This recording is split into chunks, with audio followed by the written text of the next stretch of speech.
Je pense que le premier réveil à la musique, il est quand même dans la bagnole avec mes parents. Il y a une chanson dans mon premier album qui s'appelle Dans la bagnole de mon père et qui est vraiment très autobiographique. J'ai des souvenirs de chanter comme ça avec mes frères, celui qui chantait le plus fort les chansons. Je pense à Brassens, à Anne Sylvestre, Barbara, Renaud, Souchon, Cabrel, etc. Et voilà, des grands auteurs français. Et première fois où j'ai vraiment été piqué par le virus de la chanson, je pense. Je venais pas d'une famille de musiciens, mais par contre on en écoutait énormément. Et il y avait beaucoup de reconnaissance pour les artistes et pour les chansonniers et pour ceux qui écrivaient des histoires.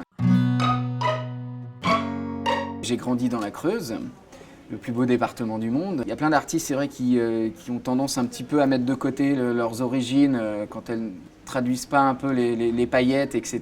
Et j'ai toujours dit que j'étais un chanteur à casquette en velours côtelé marron, originaire de la Creuse. Et je suis surtout très fier d'avoir grandi là-bas. Et j'aurais certainement pas écrit les mêmes chansons si je n'avais pas grandi là-bas et si j'avais pas ces souvenirs, ces racines-là, cette enfance-là aussi.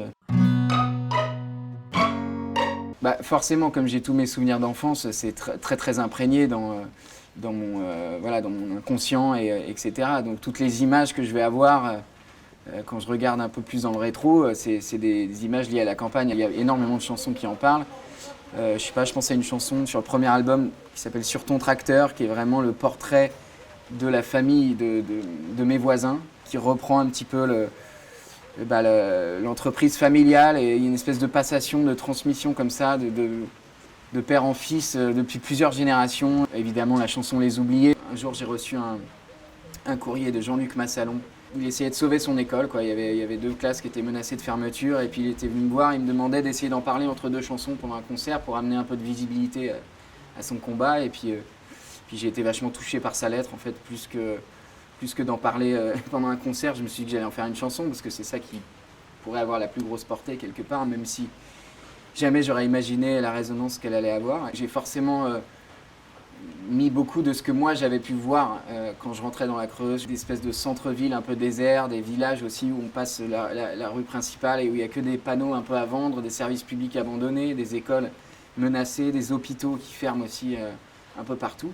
Certainement, si j'avais pas cette origine creusoise, j'aurais pas écrit Les Oubliés non plus. Et puis de toute façon, je me serais pas senti légitime aussi à porter ce message-là.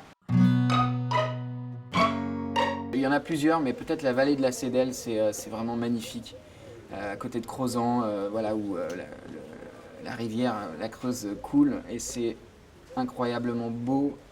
On a quand même Claude Monet qui a fait des peintures sur Crozant, donc c'est quand même un endroit très à la fois bucolique, avec beaucoup de caractère, très verdoyant.